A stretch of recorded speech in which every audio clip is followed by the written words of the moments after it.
Hey guys, it's Liz. So I thought I would take some time. I got a fantastic email this morning from Frank, and it was so thoughtfully written. And I have it, I'm going to keep looking this way because I have it up in front of me so I can address it. And I know that so many of his points and concerns are ones that you all have.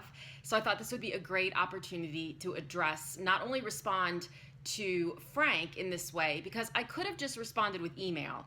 But as I've mentioned, I like to do this as personally as I can. I like to connect with you all as personally as I can. So I thought this would be better. And then I thought to myself, if Frank's having these thoughts, in all likelihood, there are hundreds of others of you who are as well. So this would be a great way to put my thoughts out. And it's not to answer or to argue Frank's points at all. It's sort of to play devil's advocate and just see where we all come out in the end. So very quickly, I'll also mention that the special offer on the Publish a Profitable Book course, which teaches you how to go step by step to a published book that is indistinguishable from the New York Times bestseller that may be sitting next to it in every possible way. And tomorrow night, that's Monday night, I don't even know what the date is tomorrow, I think it's the 24th, at 11:59 p.m. So what I'm offering is the pricing from the first launch, which was $679, but I'm also offering, you can either pay in full, or you can do 2 installments, or you can do 12 installments. So for just $64, you can get started, and there's a 30-day no-risk money-back guarantee. So honestly, there's no reason not to give it a shot if you're thinking about publishing a successful book and you want to write and publish a book that is indistinguishable from the New York Times bestseller sitting right next to it. So off to Frank's email, but if you have any questions about that special opportunity, the price goes up by $300 on Tuesday. So the price of the course will now be $997. And I'm also taking away the 12-month payment option. So if you wanted to take advantage of lifetime access and the 12-month payment option at $697, now is the time to do it. So to get started, just go to, and I'm going to post it right above this, publishaprofitableBook.com/get-started/publish a book. So I know that's kind of long, but I'm going to post it right above here. Anyway, moving on to Frank's email. So I've made it very clear I'm not opposed to traditional publishing. What I'm opposed to is people having misconceptions about both the traditional publishing process and the self-publishing process. So here we go. Frank said that the reason that he prefers a traditional publisher is that he wants to write a literary artwork, not another book that is trash sitting on the shelf with no one reading it. The only way I can be sure that it is a work worthy of being published is to get an editor or someone with expertise to read it and say, hey, this fellow knows how to write. I think we should publish this book because it has something important to say. So Frank, to play devil's advocate, I want to address this a little bit. I want to write a literary artwork. So do I. Right there with you, 100%. Yes, there are absolutely, unconditionally self-published authors out there who are writing crap. There are also singers who are singing crap on YouTube. There are artists who are arting crap on YouTube. Like, the world of digital technology and the YouTubes and the Facebooks of the world have made it so that anybody who thinks that they are good at what they do or wants to be good at what they can put themselves out there. But the ability to write a piece of artwork is not limited to working with a traditional publisher. And there are, please don't misconstrue or misunderstand, I should say, that if you work with a traditional publisher, you're going to get a piece of artwork. Because you're not always going to get a piece of artwork. Not all traditional publishers are created equally. Their definition of artwork could be very different from yours. So I'm not opposed to traditional publishing. I have many, many friends who have traditionally published successfully and beautifully for years. And it's an approach that works very well for a lot of people in a lot of circumstances. But it is critical that you understand how the whole industry really works. On both the traditional and the self-published side. So,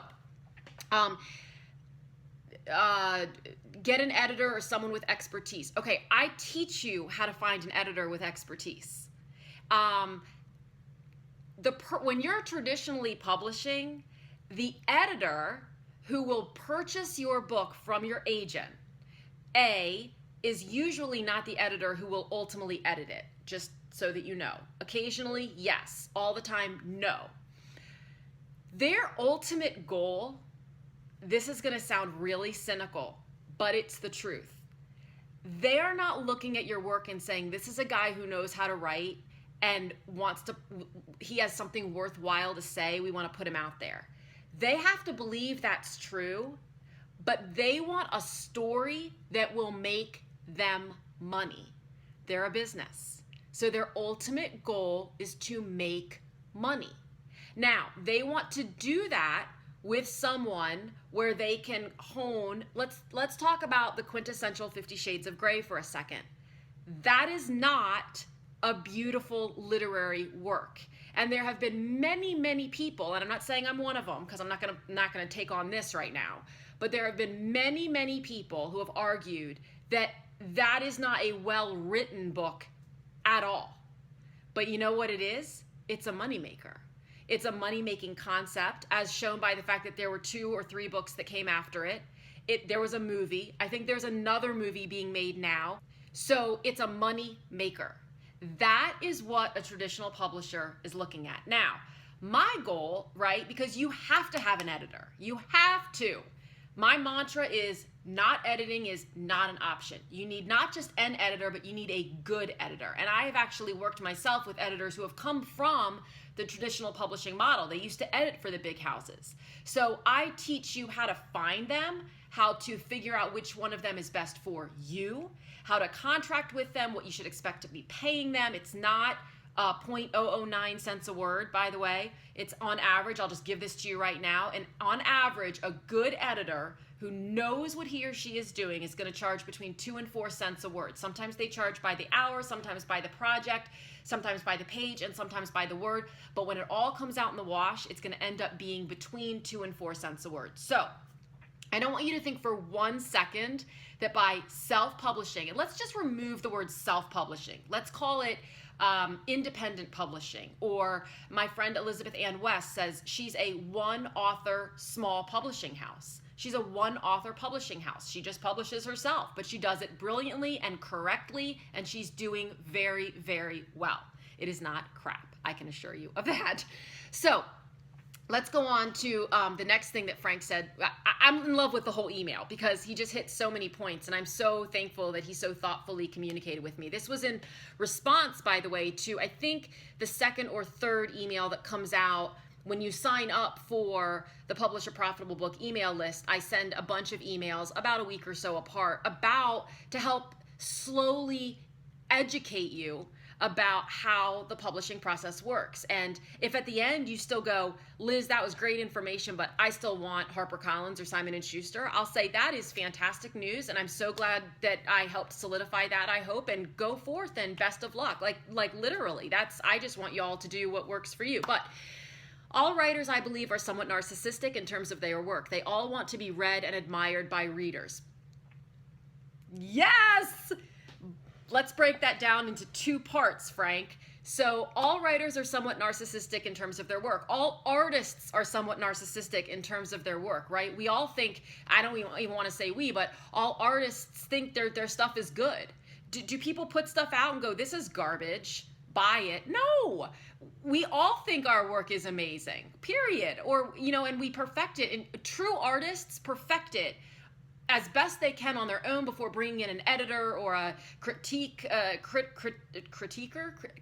Thank you. But God, it's Sunday morning and I'm halfway through my first cup of coffee. To make it so. But there's a second component of that. Artists rely on other people's opinion to validate that we are good. Okay? So once we get to that point where we think this piece of writing is fantastic, then we put it out into the world and we freak out. Because whether we will admit it or not, somewhere in the recesses of our brain, we are thinking, please, heavenly something, everybody like this. Somebody like this. So if you, Frank, created something that you thought was incredible and you release it, and then 5 people came back to you and said, this is garbage. I would never buy this. I would never read this. I would never recommend this. How do you now feel about your work? It's just a question, right? Do you start to second? Because most people will start to really second guess themselves. And the flip is also true. If people are like, this is amazing. This is amazing. Word of mouth alone is going to sell millions of copies of this. You go, oh my God, I've got something. This is awesome. And then you release it without a strategy or a marketing plan and you sell 10 copies and that's it. And you're so confused because you think, oh my gosh, Jim, Joe, and Bob said that word of mouth was going to sell millions of copies. Why is no one buying this? So you've got to kind of look at it from both standpoints, but you're absolutely correct. Artists are narcissists. We believe that what we've created is great and we're proud of it. But then there's the other side where we need and want and crave that validation from the public that says, yes, you are actually as good as you think you are. And that's just the truth. So the main thing is to keep the reader reading your book. Right. And by the way, that's also the job of a great editor because a book has to have flow. And you as the writer are far too close to your book to ensure that it's flowing properly. I've said this a million times. You as the writer will put words on the page that aren't on the page. So if you leave a word out, if you leave a thought out, an emotion, a concept, because it's in your head, because you are the owner and the creator of the story, you will not put it on paper. But when you read it, that feeling, that emotion, possibly even that word, you will actually read a word on the page that's not there because it's in your head. And so that's the job of the editor to say, you feel it. I don't feel it. I don't feel it as the reader. I'm not being brought into the story. So many self-publishing firms get in touch with me. When you say many self-publishing firms, Frank, you mean hybrid publishers. What I call hybrid publishers. Vanity, hybrid. We're talking about like the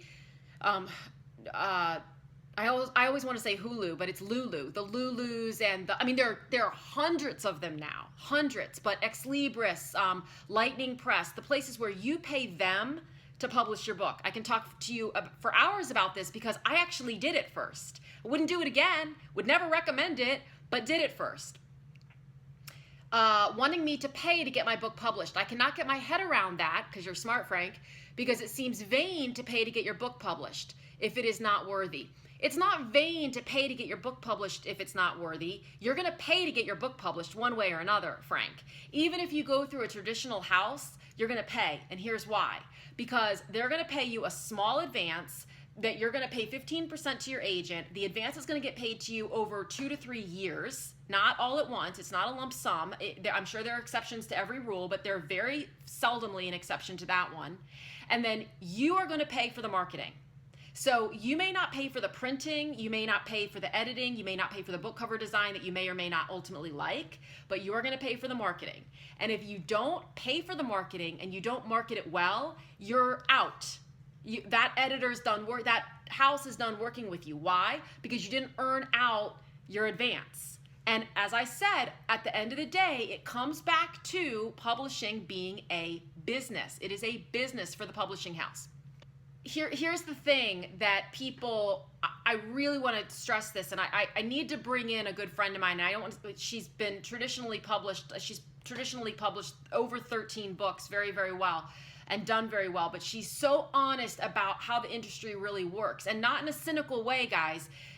This isn't to diss any paradigm. I may traditionally publish at some point for one reason or another. I'm not dissing anything.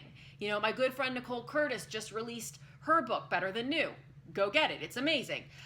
Through Artisan, which is a division of, I don't want to say because I can't remember. It's a division of a major publisher. I've got it sitting around here somewhere. But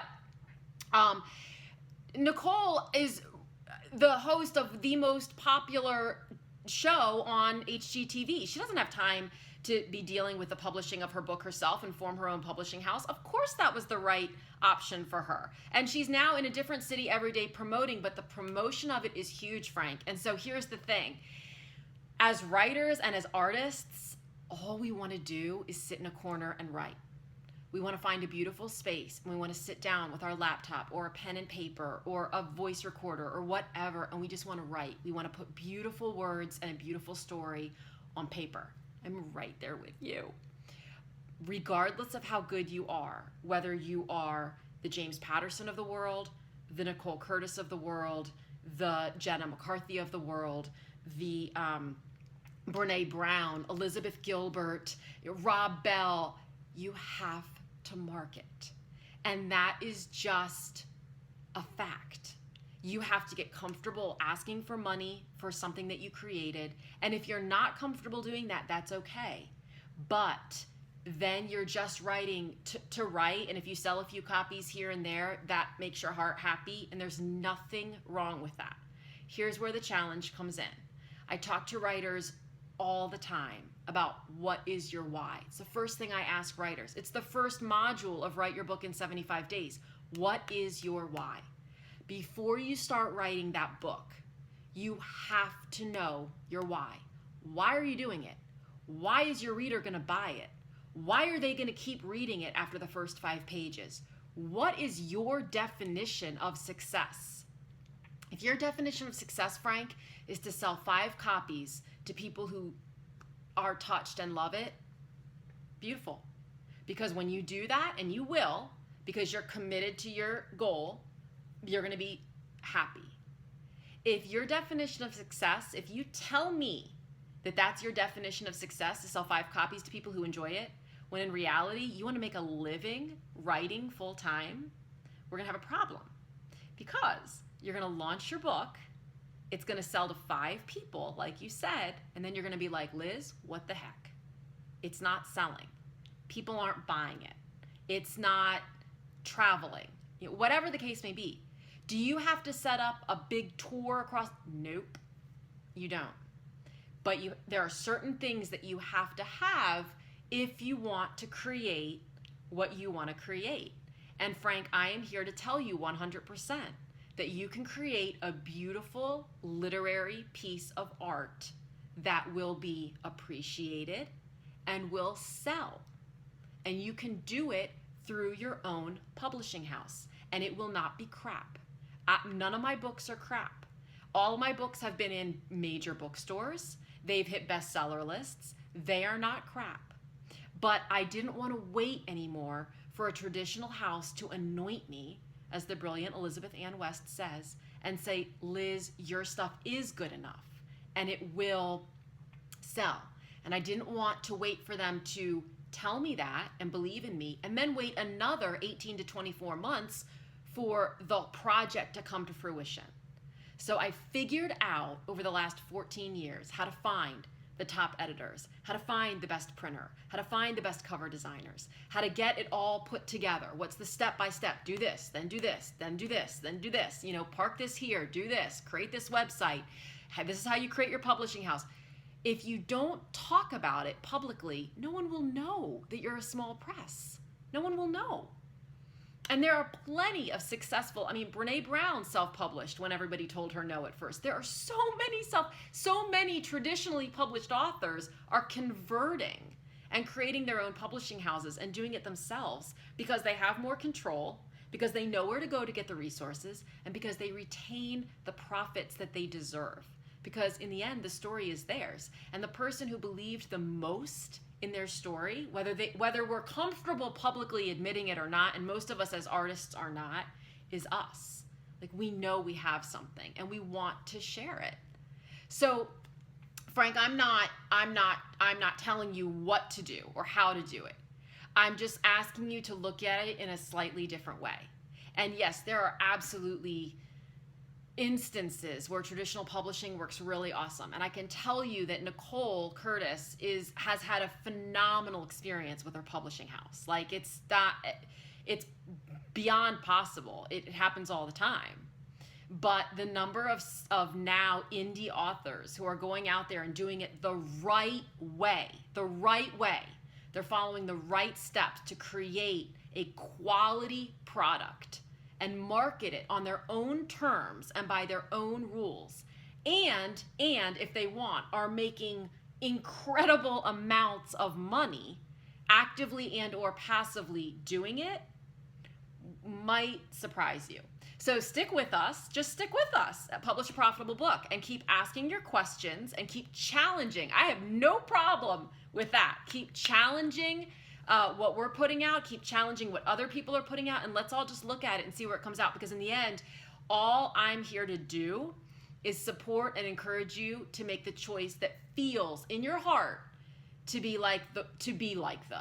the right choice for you. And if that choice ends up being forming your own house and doing it your own way, then I would be beyond honored to walk you step by step through how to create that product that is indistinguishable from the New York Times bestseller that may be sitting next to it, possibly in a bookstore, depending on how you sell. So keep the questions coming. Elizabeth@publishaprofitablebook.com, facebook.com/publishaprofitablebook. And again, the $679 pricing on the course, the full step-by-step course to get from editing to published book, ends tomorrow night, Monday night, October 24th at 11:59 p.m. Pacific Standard Time, along with the 12 monthly payment options. So you can get started and get instant access to the entire course. It's not dripped to you.